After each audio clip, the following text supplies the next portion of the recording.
Welcome to F media. ఇప్పుడు విమానంలో పోయేటోనికి కింద ఎన్ని ఊర్లు ఉన్నాయని ఎట్ట తెలుస్తుంది చెప్పు? డైరెక్ట్ విమానాల బస్సు ఎక్కితే తెలుస్తుంది ఏడ ఊరు ఏముంది, ఏడ స్టాప్ ఉంది, ఏముందని తెలుస్తుంది. తెలంగాణలో కూడా అట్నే ఉంది. వద్దురా నాయన కాంగ్రెస్ పాలన అంటే మార్పు కావాలి, కాంగ్రెస్ రావాలి అని ఒక్కొక్క ఆయన గల్లలు గిల్లలు దింపుకొని నీ అమ్మ ఓడి గుద్దుతాగానే నీ అమ్మ ఊకూకనే అని వచ్చేసిండు. 2 సంవత్సరాలు అయిందిరా కాంగ్రెస్ వచ్చి.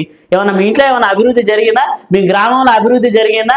వద్దురో నాయన అంటే వినకుండా నాయన తెలియకుండా అమ్మ వేసి అమ్మ కొడుకు వేసి కొడలు వేసి ఇంకా ఇంటికి వచ్చి అని అమ్మ కాంగ్రెస్ ఎట్టొచ్చినాయా వీళ్ళు మాట్లాడుకోవడం వల్ల అని అమ్మ కాంగ్రెస్ రానే రాదనుకున్నాం కానీ ఎట్టొచ్చినాయా పాపం కేసీఆర్ నోడగొడితే అన్ని ఉత్తిముచ్చట్లు అనమాట. ఇప్పుడు మార్చి 3 సంవత్సరాలు కావస్తుంది కానీ ఇంతవరకు ఎలాంటి మార్పు లేదు. ఎక్కడ ఏడేసిన గొంగడి అక్కడనే ఉన్నట్టుందనమాట.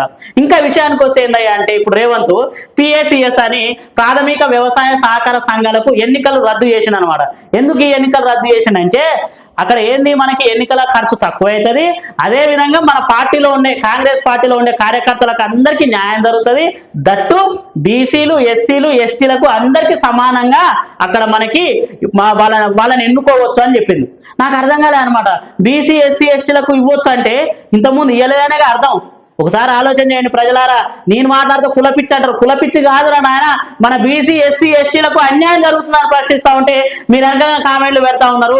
ఈ రోజు నా ఒక్కని గురించి నేను ప్రశ్నిస్తలేను, అందరి గురించి ప్రశ్నిస్తా ఉన్నా. రేపు నువ్వు పిఎస్సిఎస్ చైర్మన్ అయితే ఎవరికి లాభం?